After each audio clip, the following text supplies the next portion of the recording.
আজকের গল্পটি তাদের জন্য যারা নিজেদের জীবন নিয়ে অসন্তুষ্ট এবং সবসময় মনে করেন অন্যরা তাদের চেয়ে বেশি সুখী। জীবনে অনেক সময় আমরা নিজেদের প্রতিভা কিংবা অর্জনকে অন্যদের সাথে তুলনা করে দেখি। আর বর্তমানের এই রিলস আর টিকটকের লাল নীল দুনিয়া চপ্পলে পড়ে এই রোগ যেন বেড়েই যাচ্ছে। তাই না টেনে গল্পটি শেষ পর্যন্ত শুনুন।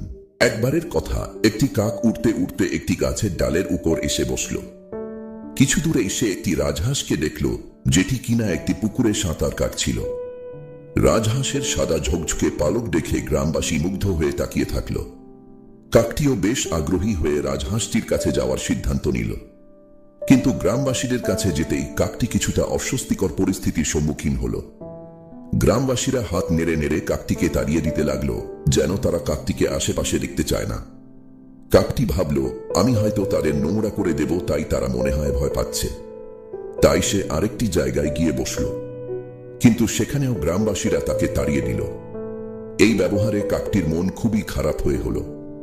সে দেখল রাজহাঁসকে সবাই তার সুন্দর পালকের জন্য প্রশংসা করছে, খুব বাহবা করছে। কিন্তু তাকে কেউই ভালো চোখে দেখছে না, সবাই শুধু তাড়িয়ে দিচ্ছে। মনের গভীর হতাশা নিয়ে কাকটি গ্রাম ছেড়ে একটি জঙ্গলে চলে গেল। একটি গাছের ডালে বসে এসব ওইসব ভাবতে ভাবতে তার চোখ দিয়ে জল ঝরছিল। সে আফসোস করে বলল, আমার এই কালো পালকের কারণেই সবাই আমাকে অবহেলা করে। যদি আমার রাজহাঁসের মতো সাদা পালক থাকতো, তবে আমিও নিশ্চয়ই সুখী হতাম, মানুষের বাহবা কুড়াতাম। এমন সময় এক বৃদ্ধ কাক ওই জঙ্গল দিয়ে যাচ্ছিল। তার কান্না ওই বৃদ্ধ কাকটির নজরে পড়ল। বৃদ্ধ কাকটি ওরে তার কাছে গেলেন এবং জিজ্ঞেস করলেন, তুমি কাঁদছো কেন? এত দুঃখ কিসের? কাকটি তার কান্না থামিয়ে উত্তর দিল, আমার এই কালো পালকের জন্য আমি খুব কষ্টে আছি। আমার পালকগুলো দেখতে খুবই বিশ্রী, কেউ আমাকে দেখতে পারে না। বৃদ্ধ কাকটি মৃদু হাসি দিয়ে বললেন, তাহলে তুমি কেমন দেখতে হলে খুশি হতে বলো তো? কাকটি বলল, আমি যদি রাজহাঁস হতাম তবে কতই না ভালো হতো। বৃদ্ধ কাকটি শান্তভাবে উত্তর দিলেন, অবশ্যই ভালো হতো। আমি গভীর জঙ্গলে থাকা একটি বিশেষ ঝর্ণার পানির কথা জানি। সেই পানির রহস্য হলো, যে কেউ তার শুদ্ধ হৃদয় নিয়ে সেই পানিতে গোসল করে সে নিজের রূপ পরিবর্তন করতে পারে। তুমি চাইলে আমি তোমাকে সেখানে নিয়ে যেতে পারি। তবে তার আগে আমি চাই তুমি রাজহাঁসের কাছে গিয়ে জিজ্ঞেস করো, সে কি সত্যি তার জীবন নিয়ে সুখী। কাকটি একটু অবাক হলো, কিন্তু বৃদ্ধ কাকের কথায় রাজি হয়ে গেল।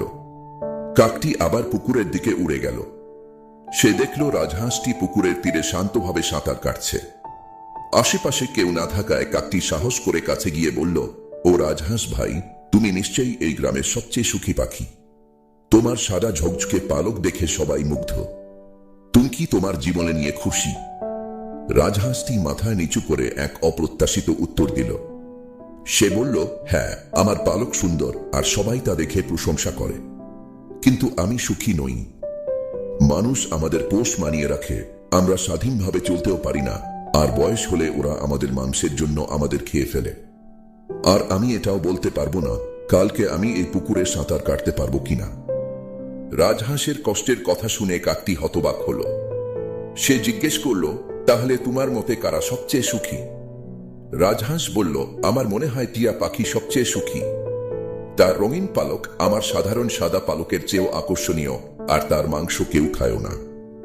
রাজহাঁসকে ধন্যবাদ দিয়ে কাকটি এবার টিয়া পাখির খোঁজে রওনা দিল। অনেক খোঁজার পর সে একটি গাছের ডালে একটি টিয়া পাখিকে দেখতে পেল। কাকটি বলল, ও টিয়া পাখি, তুমি নিশ্চয়ই সবচেয়ে সুখী পাখি। তোমার রঙিন পালক দেখে সবাই মুগ্ধ হয়, কিন্তু তুমি কি সুখী? টিয়া পাখি চিন্তিত চোখে চারপাশে তাকিয়ে বলল, হ্যাঁ, আমার পালক রঙিন আর সবাই এটা দেখে প্রশংসা করে। কিন্তু এই রঙিন পালকের জন্যই মানুষ আমাদের ধরে নিয়ে যায়, আমাদের সারাদিন খাঁচায় বন্দি করে রাখে, তাই আমি সব সময় ভয়েই থাকি। টিয়া পাখির কথায় কাকটি আরো দুঃখ পেল।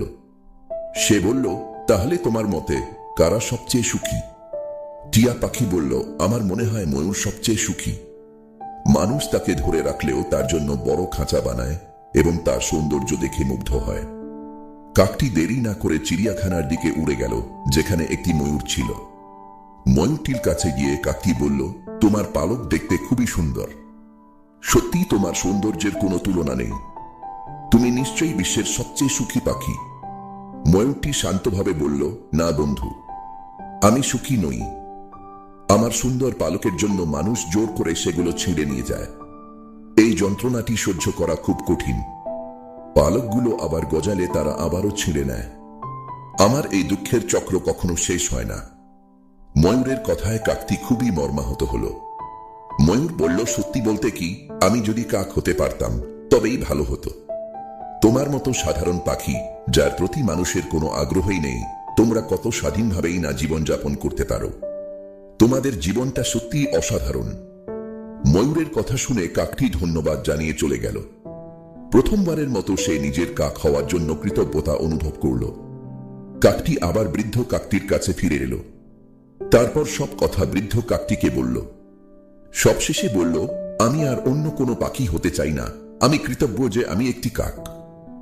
ইংরেজিতে একটা কথা আছে, Why compare yourself with others? No one in the entire world can do a better job of being you than you. আমাদের জীবনে যদি আমরা খেয়াল করি, আমরাও অনেক সময় এই একই রকম সমস্যার মুখোমুখি হই। আমরা অহেতুক নিজেদের অন্যদের সাথে তুলনা করি, যা আমাদের অসুখী করে তোলে। এতে আমরা আমাদের যা আছে তার জন্য কৃতজ্ঞ হতে পারি না এবং একটি হতাশার চক্রে আটকে পড়ি। তাই যা আছে তা নিয়ে সন্তুষ্ট থাকুন এবং অন্যকে অনুকরণ করার চেষ্টায় সময় নষ্ট করবেন না। উপরওয়ালা এক একজনকে আলাদা আলাদা নিয়ামত দিয়েছেন। মনে রাখবেন, স্রষ্টার সব সৃষ্টিই সুন্দর। অন্যের তুলনায় নিজেকে সুখী করার থেকে আপনার যা আছে সেটা নিয়েই কৃতজ্ঞতা প্রকাশ করুন। যদি এই গল্পটি আপনাকে সাহায্য করে থাকে, তবে একটি লাইক এবং কমেন্ট করতে ভুলবেন না। আজকের জন্য বিদায়। অসংখ্য ধন্যবাদ আপনাদের বিশাল সাপোর্টের জন্য।